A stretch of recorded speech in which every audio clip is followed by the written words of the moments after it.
ከቃሉ ሁሉ ሁለት ፊደልን ይዛ ነገር ግን አሻሚ ትርጉሞችን የያዘችው እሺ በጣም ትገርመኛለች። እና ወዶቼ ምን ልላችሁ መሰላችሁ? እሺ ያለን ሁሉ በሐሳባችን የተስማማ አይደለም። እሺ ያው እንዳውዳዊ ፍቿ ብዙ ነውና ትርጉሟ ጠንቀቅ እያለ ግዴላችሁ በሉሽ ደህና አምሹልኝ። እኔ የሚቆጣ ሰው ያስደነግጠኛል፣ የሚጮህ ሰው አይረብሸኝም፣ ሲዛትብኝ ምንም ነው የማይመስለኝ። እኔ የምፈራው ሰው ዝም ሲለኝ ነው። ለምን ካልከኝ የተናገረ ሰው ግማሽ አቅሙን ተጠቅሟል። ዝም ያለ ሰው ግን ወይ ከልቡ አዝኖብኛል ወይ ደግሞ ቀን እየጠበቀ ነው አድፍጧል። አረ ወገን አረ እየተዛዘን እንዴ ወዳይ ስቋል። አረ ፍሬ ታይ እንዴት በምታምኘው አምላክ አረ ወዴት እንዴት ነው ነገሩ? ገና ጋይስ ገና ሞልተ ነው ማለት ነው። ኔትወርኩ ሳይለቀቅ ሳንቲም ወልቋል። እግዚአብሔር እንዴ ምንድነው አልገባኝም። ወዴት እንሂድ እንዴ? ለማን ይነገራል? አራው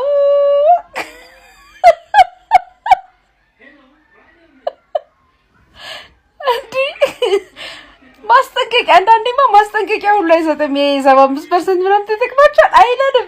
ሹ ሁሴን ቦልትን የሚያስደንቅ ፍጥረት። እኔ የምለው እመት ቀበሮ ግን ምን አስባ ነው? አይ ሰው አለች ቀበሮ ሰውን ማመን ቀብሮ ነው እየተባለ የሚነገርላት። ቆይ ይሄን ያክል ከሰው ጋር የጠበቀ ግንኙነት የነበራት ያኔ የቤት እንስሳ ነበረች ወይስ አማርኛ ቅኔ ዘራፊ ነበረች? በዛኛው ዘመን ምን እንደነበረች ፍቅር ሲዝምን ጠይቃችሁ ትነግሩኝ።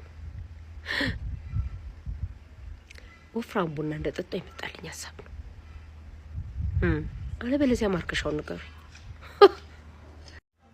ኧረ ሰው አስቸገረኝ፣ ቢናገሩ አፈኛ ዝም ይብሉ ሞኝ አለ ወይ አለች። አላውቅም ምን እንዳለው ብቻ እነዚህን ሰዎች በዚህ ዘመን ባገኛቸው ግን የእውነት የክብር ሸላሚያቸው ላይ ነበርኩ።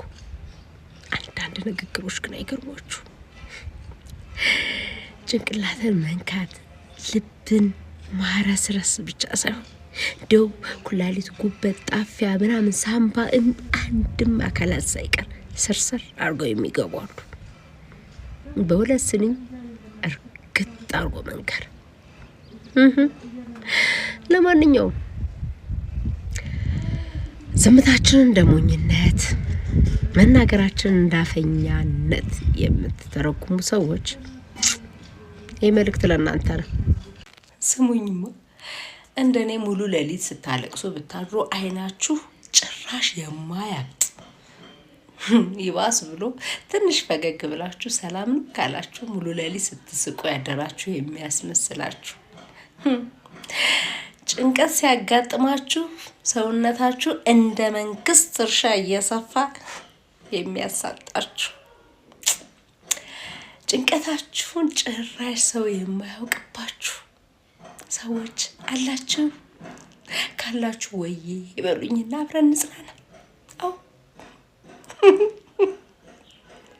አንዳንድ ሰው ጸጋ ነው ይለኛል። ይሁን አረዋ አለች ልጅቷ። የኔስ ለብቻ ነው የመድኃኒዓለም ያለ። አይ እንዴት ናችሁ ወዶችዬ? ዛሬ በተለየ መንገድ ለማመስገን ነው የመጣሁት። እናንተና ለማመስገን ንፉግነት ነው እውነት። በዳራ ቲዩብ ላይ በሚተላለፈው ዳጣ ድራማ ላይ ያላችሁ ቤተሰቦቻችን በሙሉ ልባዊ የሆነ ምስጋናዬን ማቅረብ ፈልጋለሁ። ስለ እውነት እንደ ቤተሰብ አብራችሁ ናችሁ።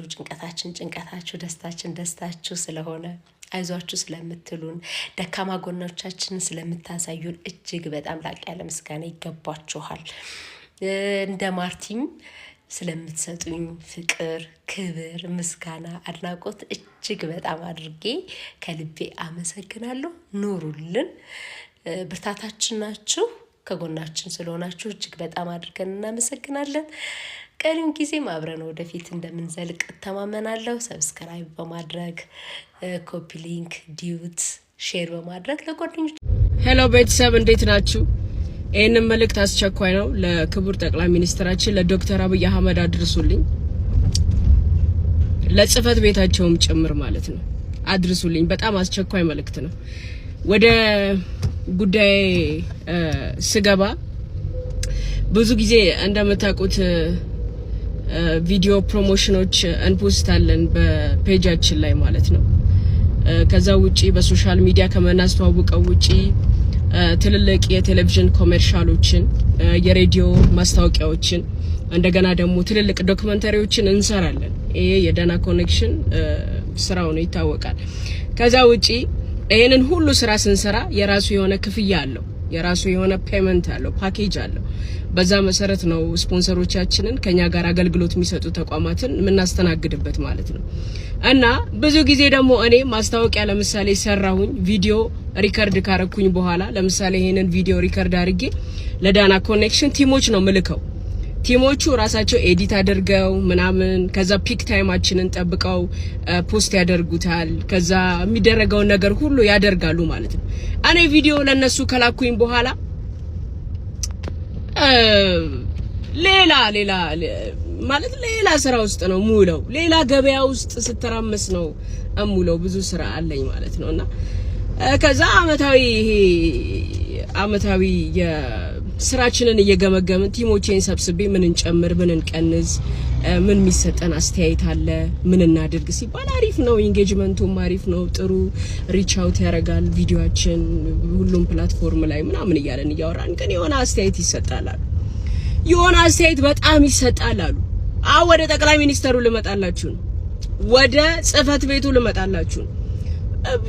አስተያየት ይሰጣል። ምንድነው ስል ካንቺ ጋር በተያያዘ ነው አሉኝ። ከኔ ጋር በተያያዘ ምንድነው የሚሰጠው? ከስራችን ውጪ እኔ ላይ ምን የሚነሳ ነገር አለ ስል ኦሬዲ አንቺን ቪዲዮ ስንፖስት እንደ ኮሪደር ልማቱ ነው ፈርሰሽ የተሰራሽው፣ እንደ አዲስ አበባ ነው እንደገና የተገነባሽው፣ የኮሪደር ልማቱ ዋና ማሳያ ያንቺ ህይወት ነው የሚል ነገር አለፋብ ይሰጣል ምናምን ነገር አሉኝ ማለት ነው። ድንግጥ ነው ያልኩት። ድንግጥ ማለት እኔና ኮሪደር ልማቱ ምን ያገናኘናል? እኔና አዲስ አበባ ምን ያገናኘናል? እኔ የሐዋሳ ልጅ ነኝ። ያቺ ከውብ ከተማ ነው ተወልጄ መሀሏ ላይ ያደግኩት። እኔና አዲስ አበባ ምንድነው ያገናኘን ብዬ በቃ ብዙ ነገር አሰብኩ ማለት ነው። ምንድነው ከእድሳቷ ጋር በተገናኘ እንደገና ከማበቧ ጋር በተገናኘ ይነሳል ምናምን ነገር። ኮሪደር ልማቱን ካስተዋወቀ ፔጃችን ለምን የጠቅላይ ሚኒስተሩ ጽህፈት ቤት ለምን ጠቅላይ ሚኒስተሩ ራሱ ይሄንን ፔጅ ለምን ስፖንሰር አያደርጉት ማለት በክፍያ ብንሰራስ የሚል ሐሳብ ነው ያለን። የምሬን ነው። እና ምክንያቱም ከኔ ህይወት ጋር ኮሪደር ልማቱ ከተነሳ ከኔ ከአዲስ አበባ የከተማው ለውጥ ጋር የኔ ህይወት ለውጥ ከተነሳ በተዘዋዋሪ ኮሪደር ልማቱንና ከተማዋን ፕሮሞት አድርጌያለሁ ሳይከፈለኝ። በእርግጥ ከተማዬ ነው፣ ምክንያቱም የኢትዮጵያ ዋና ከተማ ናት። እሱን በትክክል ማስተዋወቅ ግዴታ አለብኝ። ግን ይሄን ያህል ደግሞ አልፎ ተርፎ ይሄን ያህል ከህይወታችን ጋር እሰጥ አገባ ውስጥ ከገባን ስፖንሰር ለምን አንደረግም የሚል ሐሳብ ነው ያለኝ እና አድርሱልኝ ይሄንን። ለማንኛውም ግን ወዶችዬ በእውነት የሆነ ሰው መቼም ፈርሶ አይሰራም። ከተማ ግን ፈርሶ ይሰራል። ከተማን ግን አፍርሶ ለመስራት በቂ በጀት ያስፈልጋል። ማንም ስለፈለገ ህይወቱን አፍርሶ መስራት አይችልም። ለዛ ያንን በጀት ለማግኘት ደግሞ የሰው ልጅ በጣም መስራት አለበት፣ ለመለወጥ መስራት አለበት። ትልቅ ዲሲፕሊን ያስፈልገዋል። እኔ በየቀኑ ራሴ ላይ አፍርሼ የምገነባው ብዙ ነገር አለ። ለምሳሌ ዲሲፕሊኔ ላይ አይሆንም ያልኩትን መስተካከል ነገር አለበት ያልኩትን ነገር ሁሉ እያስተካከልኩ እያደስኩ ነው ያለሁትና ሁላችሁም በየቀኑ ራሳችሁ ላይ የምትጨምሩት ራሳችሁ ላይ የምታድሱት ነገር ይሁንላችሁ። ወደ ሬዲዮ እየሄድኩ ነው። ቀኑ ቅዳሜ ነው፣ ወጡ በቅቤ ነው። ጭንቀት ዛሬ ቀብሩ ነው። አብረን አሪፍ ጊዜ እናሳልፋለን ለቅዳሜ ብዬ ነው። ጋይስ አይ ላቭ ዩ